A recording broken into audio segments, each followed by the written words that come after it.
Hey Rebecca, thanks for getting this in. So it says here that you felt that the reflective meter readings, reflective readings were more accurate for this assignment. I can't tell based on the way that you labeled your contact sheets. I can't tell when you're shooting in reflective and when you're shooting in incident. So I couldn't tell you.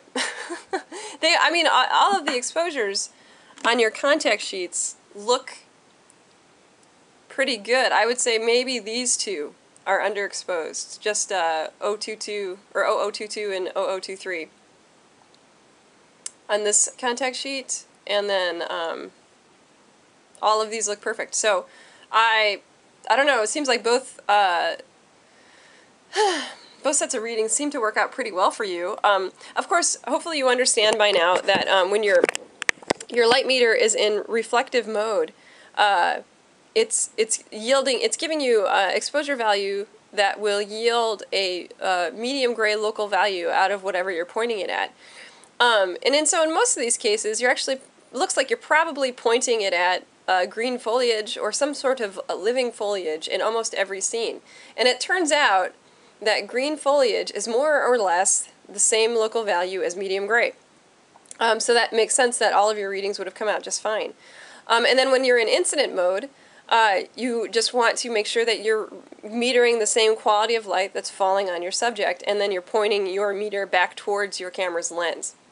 I'm assuming the Polaris works very similarly to the Sekonic, so I don't know, I've never worked with one, but they're more or less the same as long as it reads incident and flash and in reflective and incident, reflective and an incident mode, it's probably okay. They're probably very similar. Okay, and so here's your final PDF. By the way, for all of our assignments, unless instructed otherwise, please make sure that you always compile all of your contact sheets and then your enlarged images into one multi-page PDF. So this way, your professor's desktop doesn't get really cluttered up with a whole bunch of different files open at once. I'll let you get away with it this time, but next time, just make sure you follow the instructions and turn everything into one multi-page PDF. And if it says something otherwise, that's because I screwed up and I didn't change it, because I definitely prefer to have one multi-page PDF. It's okay to give me two sometimes, because sometimes people have very slow internet connections and their upload speeds are very slow, so they like to break up the contact sheets and the final into two different PDFs. That's fine too, but I really don't want JPEGs. They're just so easily manipulated, and I'd rather you turn everything into one PDF or two if one is just too big to upload for you. So here's your finals. Your compositions look pretty good, but I don't know if you're shooting these in incident or meter, so I can't give you much help there. It would have been helpful, and again, I think I just missed this somehow or another. It's not included in the assignment, so I didn't add a note, but it's I always want all of your images labeled with your exposure settings. Oh yeah, it says right here, label it with your file name. That is not what I want. I want them labeled with your exposure settings.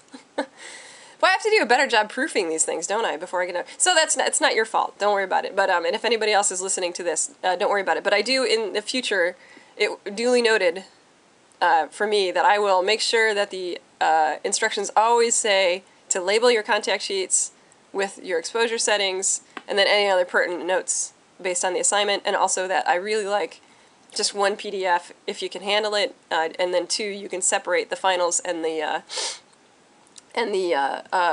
contact sheets if the file size is too big. But so anyways, back to the work you did. So all I can really give you feedback on is your compositions, because it's, like I said, based on the way that you label this, I can't tell how you were metering. But again, like I said, all of your exposures, minus maybe those two of the blocks, look good. So it seems that you were successful with your light meter, assuming that it was the light meter settings that you were using for all your shoots. So I mean, it seems to be working out just fine for you. If you have any more questions about it, let me know, and I will do my best to help you. Like I said, most light meters kind of work on the same premise, even if they have different buttons and their mechanisms are called different things. They're still doing the same thing. They're still going to, and if they have a reflective and an incident mode, they're still going to yield a or they're still going to give you exposure values in reflective mode that will yield a medium gray out of the subject matter that you're pointing it at. And then an incident, as long as you are metering the same quality of light that is falling on your subject, you should have very accurate readings. In this assignment, we expect to see a discrepancy between images shot in reflective and images shot in incident. We expect that incident would be more effective. It's not always the case, because sometimes there's atmospherical conditions that will render incident readings really inaccurate. But in most cases, an incident reading is going to be better. That's the whole point of the assignment. And it looks like you disagreed. You found that reflective was more accurate for you. Right? Yeah, you found that reflective was more accurate, and I don't know why. I really don't. Except for, like I said, you happen to be metering green foliage in every single shot, basically, and green foliage happens to be medium gray, so you would get good results. But if you used reflective with subject matter that wasn't already perfectly medium gray, you would definitely have an over or underexposed image based on how much lighter or darker of a local value than medium gray it was. So I think it just kind of worked out like that for you. Okay, thanks, Rebecca.